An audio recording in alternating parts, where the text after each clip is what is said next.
নমস্কার সবাইকে, ঝুমার ঘরকন্নাতে নতুন একটা ভিডিওতে স্বাগত জানাই। তো আমার আজকের রেসিপি বেগুন আলু দিয়ে কাকলে মাছের ঝোল। নামটা শুনে হয়তো অনেকেই ভাবছো এটা আবার কী মাছ, বা অনেকেই আবার চেনো, খেয়েছো তোমরা। যারা যারা খেয়েছো তারা তো অবশ্যই জানো। তো দেখো, বাজার থেকে এরকম করে কেটে নিয়ে এসেছিলো, মাথাগুলো ফেলে দিয়ে। তো এই মাছগুলো বাড়ি আনার পর আমি নুন আর লেবুর রস মাখিয়ে ভালো করে ধুয়ে নিয়েছি, আর তারপর দেখো নুন হলুদ মাখিয়ে একটু হালকা করে ভেজে নেব। খুব বেশি ভাজা করার দরকার নেই। তো দেখো আমি হালকা একটু ভেজে নিয়ে তুলে নিলাম। আর এখানে দেখো আমি বেগুন আর আলুগুলোকে কেটে নিয়েছি, লম্বা লম্বা করে কেটে খুব ভালো করে কিন্তু ধুয়ে নিয়েছি।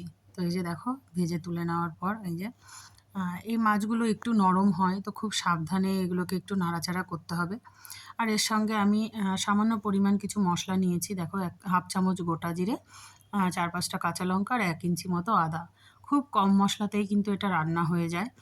তো এই যে দেখো, এখানে আমি লঙ্কা, আদা, জিরে বেটে নিচ্ছি। আর এখানে দেখো আমি নুন সামান্য দিয়ে দিলাম, আলুর ওপর দিয়ে একটু লাল লাল করে ভেজে তুলে নিচ্ছি।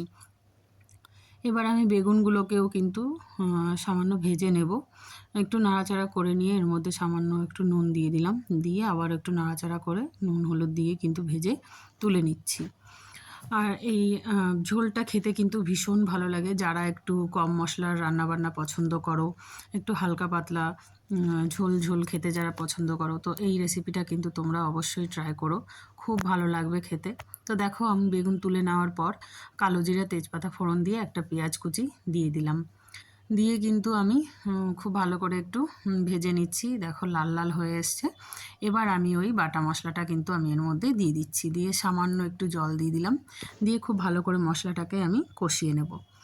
তো দেখো, এবার আমি এর মধ্যে দিয়ে দেবো পরিমাণ মতো নুন, আর দিয়ে দেবো হাফ চামচের মতো হলুদ। আর এখানে দিয়ে দিচ্ছি সামান্য কাশ্মীরি লঙ্কার গুঁড়ো। তো দিয়ে আমি খুব ভালো করে মিশিয়ে নিচ্ছি আবারও।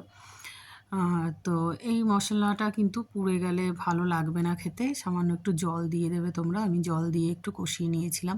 আর এই দেখো, আমার তেল ছেড়ে দিয়েছে, মশলাটা কষানো হয়ে গেছে। আলু আর বেগুনগুলো আমি দিয়ে দিয়েছি, দিয়ে একটু নাড়াচাড়া করে নিয়েছি। আর তারপর কিন্তু আমি মাছগুলোও দিয়ে দেবো। মাছগুলো দেওয়ার পরও কিন্তু খুব হালকা করে আমি আবারও একটু নাড়াচাড়া করে নিয়েছিলাম। মাছের সঙ্গে মিশিয়ে নিলাম সবজিগুলো, মশলা সব দিয়ে ভালো করে একটু মিশিয়ে নিয়েছি। আর এবার আমি দিয়ে দেবো পরিমাণ মতো জল। আমি খুব বেশি জল দিইনি, কারণ আলু বেগুন আগের থেকেই কিন্তু ভালো করে ভেজে নিয়েছি। তো দেখো, সামান্য পরিমাণ আমি জল দিয়ে নিয়েছি, দিয়ে একটু ফুটিয়ে নিচ্ছি। আর দিয়ে দিয়েছি একটু কাঁচা লঙ্কা চিড়ে। আর দেখো, এবার তোমরা ঝালটা কিন্তু তোমাদের অনুযায়ী দেবে। আমাদের একটু ঝালঝালি পছন্দ করে। তো এবার আমি ২-৩ মিনিটের জন্য ঢাকা দিয়ে কিন্তু রান্না করে নিয়েছি। দেখো, ঢাকা খুলে একটু ধনেপাতা কুচি আর একটু ভাজা জিরে গুঁড়ো দিয়ে নামিয়ে নিলেই কিন্তু রেডি হয়ে যাবে গরম গরম বেগুন আলু দিয়ে কাকলে মাছের ঝোল। তো রেসিপিটা তোমাদের কেমন লাগলো অবশ্যই জানিও। ভালো লাগলে একটা লাইক করো, কমেন্ট করো। আর প্লিজ আমার চ্যানেলটিকে সবাই সাবস্ক্রাইব করে নিও। আর যারা যারা আমার ভিডিওটা দেখছো তাদেরকে অসংখ্য ধন্যবাদ। তো আজকের মতো এখানে এই ভিডিওটা শেষ করছি।